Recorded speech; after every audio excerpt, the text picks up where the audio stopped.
Do you really own your life, or does something else own it? Think about it for a second. You wake up when you're told.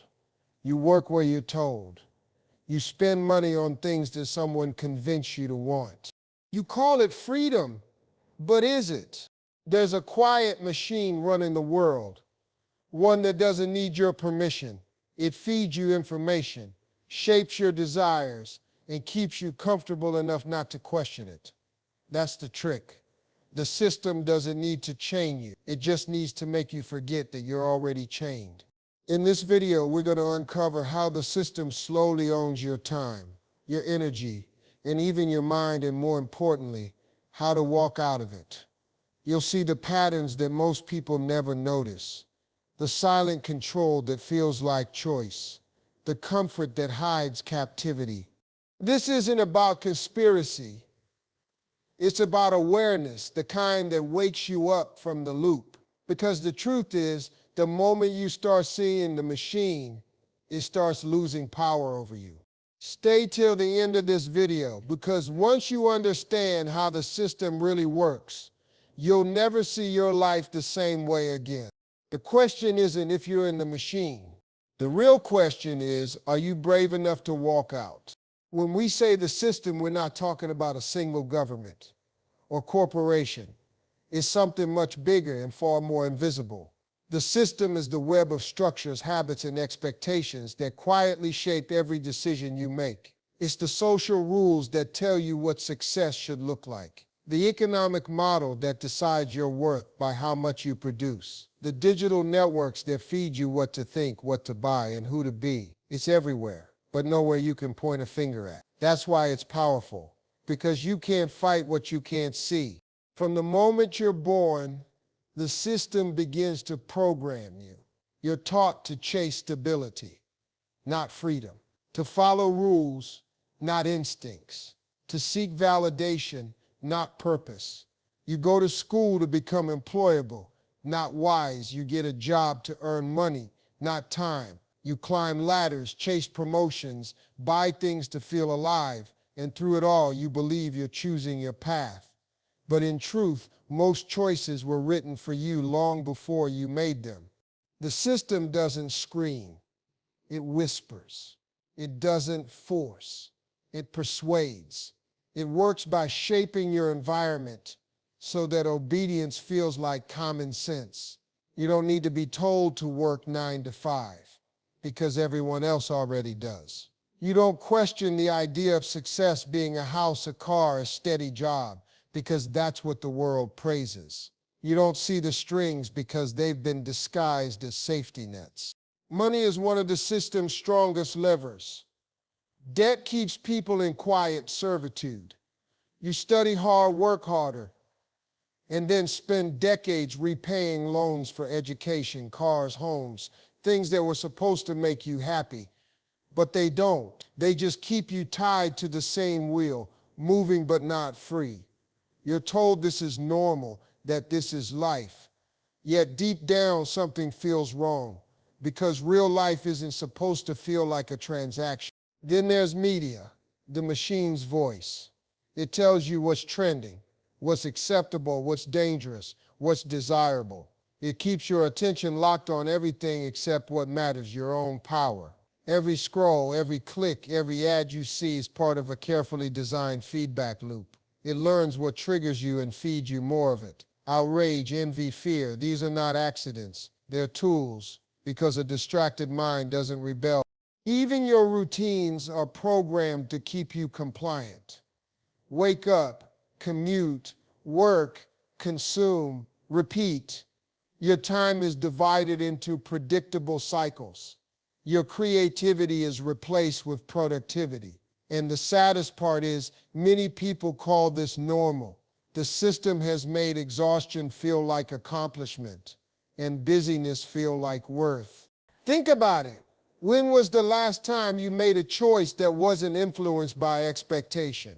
The clothes you wear, the career you choose, even the way you express your opinions, how much of that is you and how much of that is programming? The system rewards those who play along. Promotions, likes, applause, all symbols of acceptance. But step outside that rhythm and suddenly you're strange. You're difficult. You're labeled as a dreamer, a rebel, even a failure. That's how the machine maintains control, by making you fear being different. Technology was supposed to set us free, but instead it became the most efficient tool of control ever created.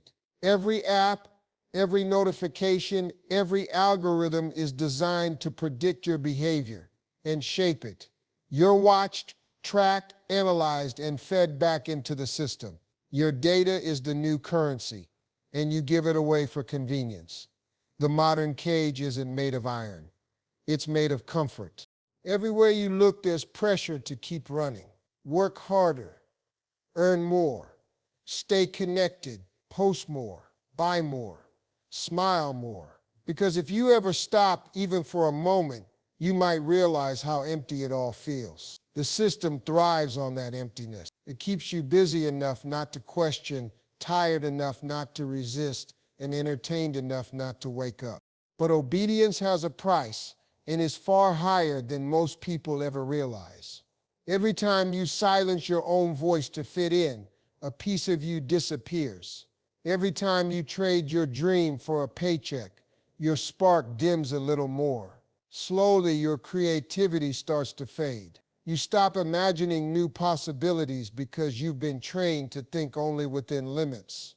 You stop questioning rules because breaking them feels dangerous. You stop dreaming because the system told you to be realistic. Freedom, too, begins to shrink.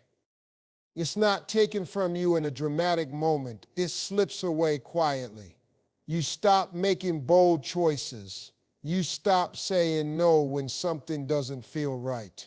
You stop following your intuition because logic, numbers, and expectations become your masters. Before long, you realize that freedom isn't something the world took from you. It's something you gave away piece by piece every time you chose comfort over courage. And then there's purpose, the one thing the machine cannot manufacture. You can earn money, collect achievements, even gain approval, but deep down, you still feel empty.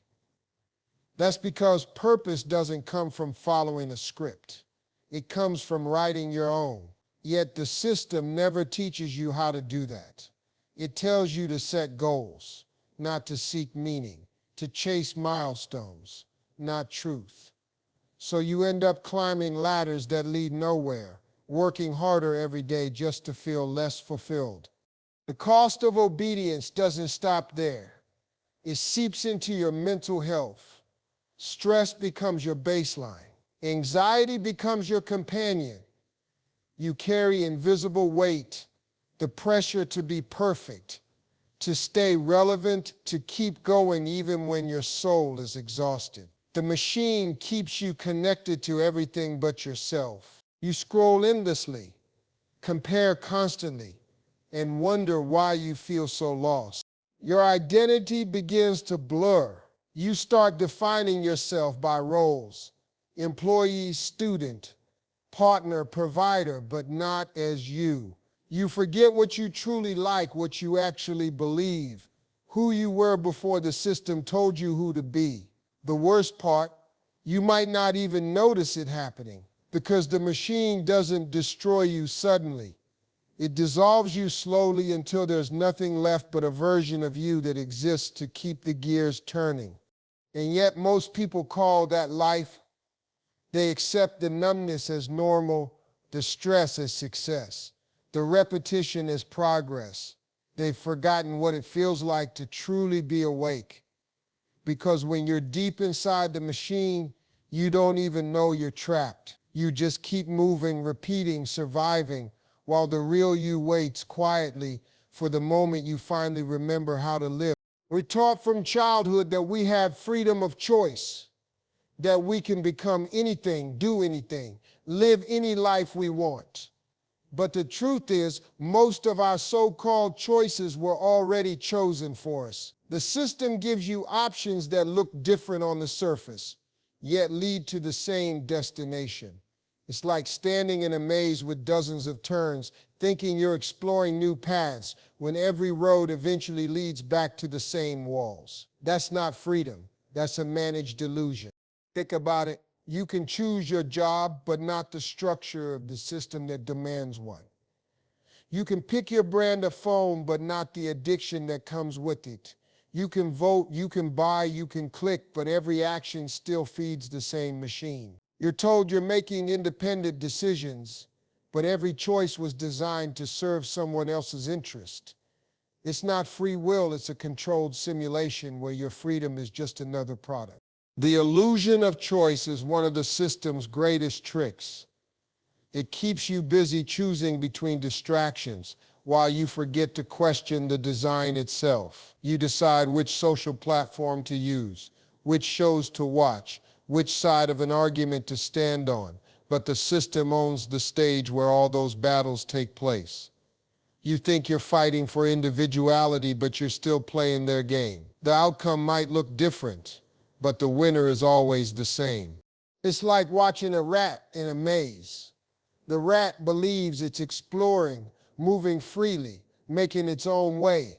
But every path, every turn, every crumb of food was placed there deliberately. The maze itself defines the limits of what's possible. No matter how fast or clever the rat becomes, it can never escape unless it questions the maze itself. And that's exactly how the system works. It gives you the illusion of freedom while keeping you trapped within invisible walls. You see this illusion in education too.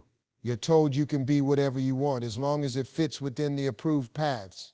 Doctor, engineer, lawyer, influencer. The system applauds ambition, but only when it leads back to serving the same structure. You're praised for success, but punished for questioning the definition of it. Even your dreams are branded, prepackaged, and sold back to you in the form of inspiration quotes and productivity hacks. It's not your dream, it's the system's dream wearing your face. And when it comes to consumption, the illusion deepens. You pick between brands that compete on the outside but belong to the same corporations inside. You buy things that make you feel powerful for a moment. The latest car, the newest phone, the upgraded version of what you already have.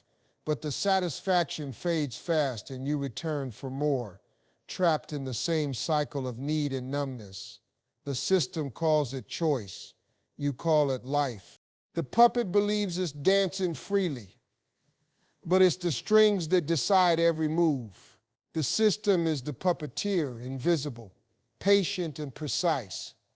It knows when to pull harder, when to loosen its grip. It gives you just enough illusion to keep you from cutting the strings, and most people never do. They decorate their strings instead, proud of how beautifully they move while never realizing they're not the ones in control. But sometimes someone does see the truth. A man wakes up one day and realizes he's been living someone else's dream. He quits his job, not out of rebellion, but clarity.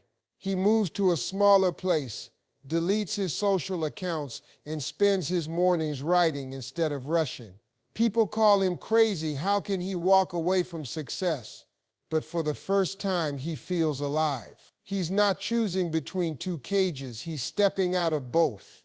That's what real freedom looks like. Not more options, but the courage to question why those options exist in the first place.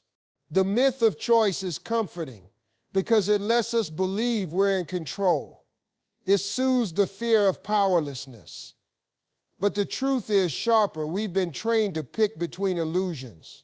Real power begins when you stop choosing from the menu and start asking who wrote it. Because until then, no matter how different your choices seem, you're still just another rat in the maze, running fast, chasing crumbs, never realizing the walls were never meant to let you out. Change never begins with revolutions.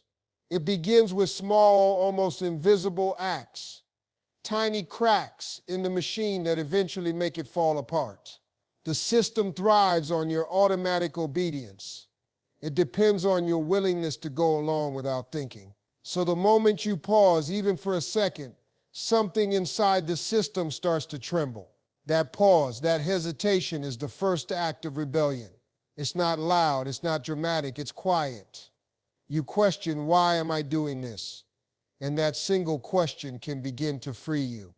Questioning assumptions is how you start breaking the program.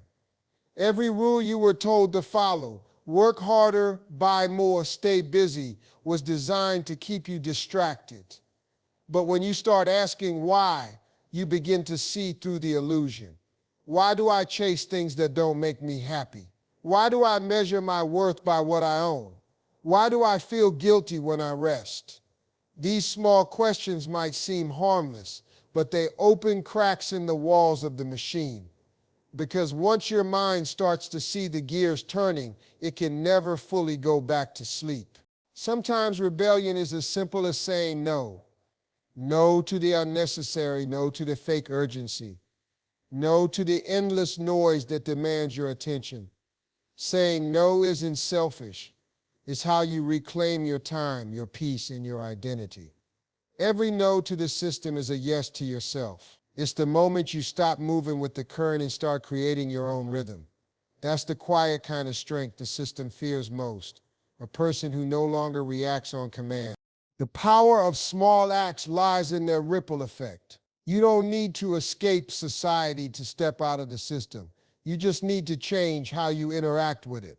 When you delay your reactions, when you stop to think before buying, before posting, before judging, you take back control. You become unpredictable, and the system loses its grip. The machine can't manipulate a mind that pauses. It can't control someone who no longer runs on autopilot.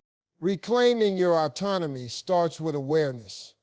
Most people are asleep in their own lives, repeating patterns they never chose. Awareness is like turning on a light in a dark room. Suddenly you see the walls, the doors, and most importantly, the way out. It doesn't mean you leave everything behind overnight. It means you start living with intention. You stop existing by default and start choosing with purpose. That awareness alone is power. Minimalism is another quiet weapon against the system. The machine survives on excess. More stuff, more pressure, more distraction.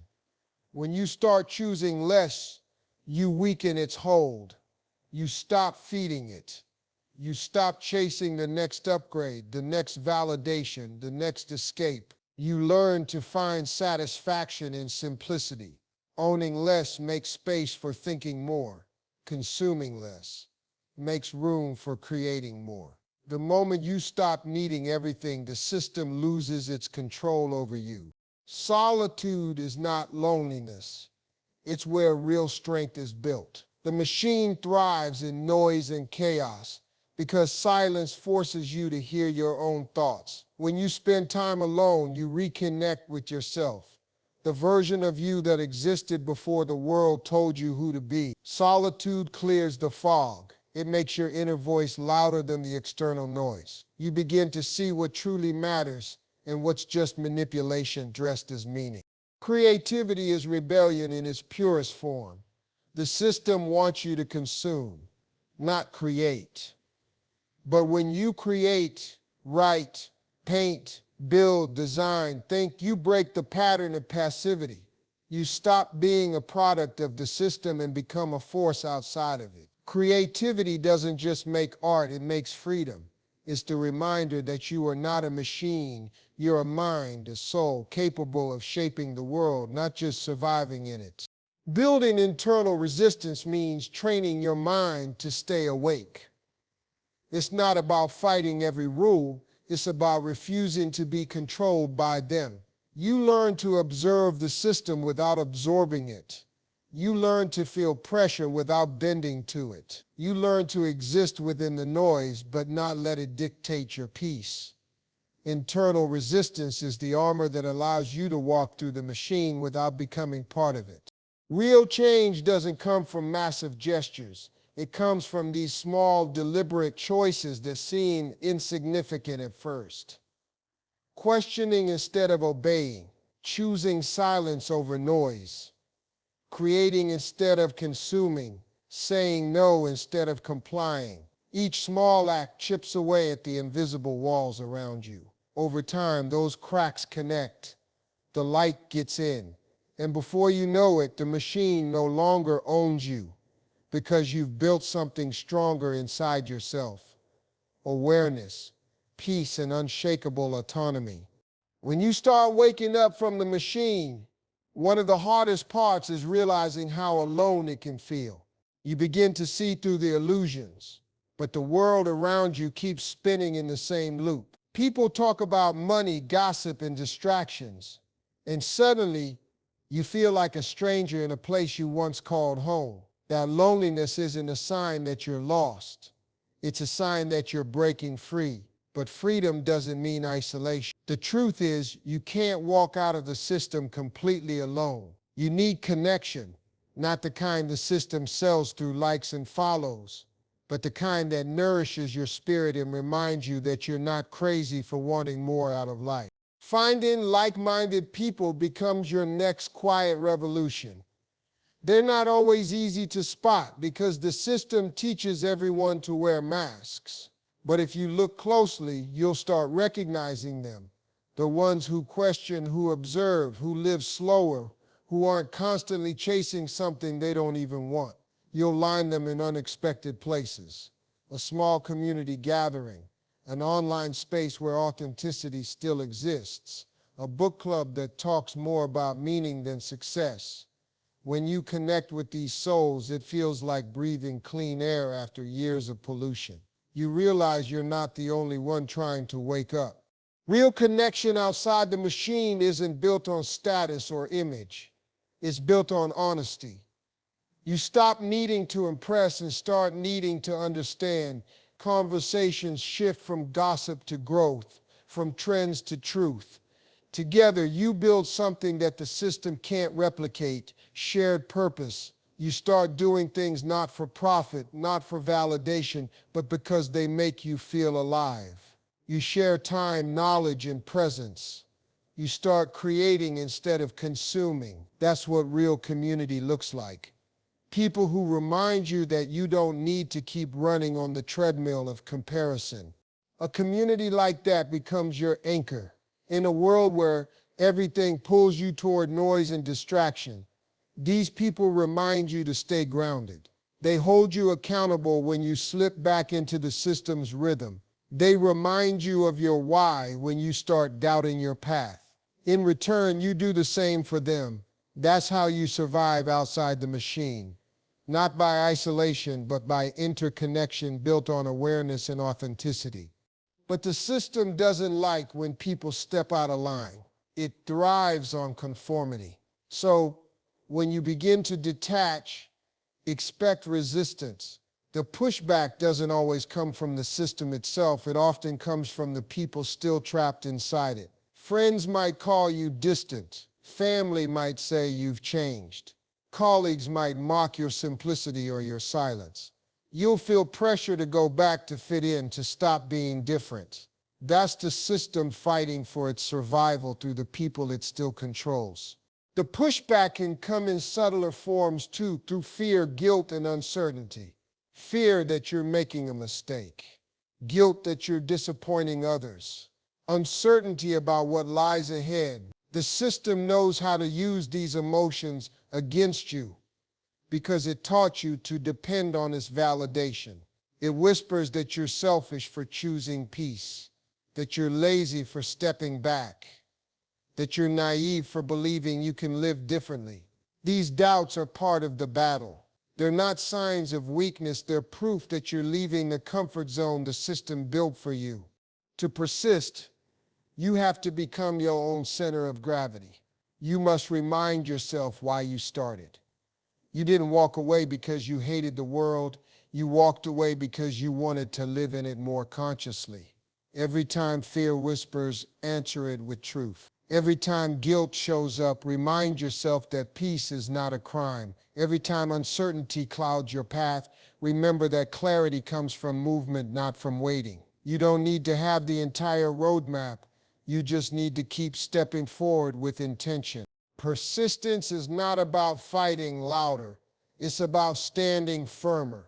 It's about showing up every day quietly committed to your truth. It's about letting go of the need for external validation and trusting the peace that comes from within. Over time, that calm becomes unshakable. The system will try to pull you back, but its grip weakens the moment you stop reacting. You realize that real freedom isn't about escaping the world. It's about creating a new way of being within it. And the beauty of finding others who live this way is that their strength fuels yours. One awake mind can light another. One honest voice can inspire a dozen more. Slowly, small circles of awareness begin to grow, connecting across distances beyond systems. The machine runs on obedience, but connection, real, human, conscious connection runs on truth. And truth, once shared, spreads quietly but powerfully until even the walls of the machine begin to crack. So let me ask you again, do you own your life or does something else own it? The question echoes louder now, doesn't it? Because once you've seen the machine, you can't unsee it. The system may surround you, but it doesn't have to define you. You have a choice, not the illusion of choice it sells you, but a real one. The choice to wake up, to question, to walk your own path, even when the world tells you not to. The storm of distraction, pressure, and control is always there, but so is your freedom. And it begins the moment you stop running on autopilot. So take a breath, look around, ask yourself who's really in control of your life. If this message moved you, give this video a like, share your thoughts in the comments, and subscribe to our channel for more content that challenges, awakens, and inspires. Because awareness is contagious, and your awakening might just be the spark someone else needs.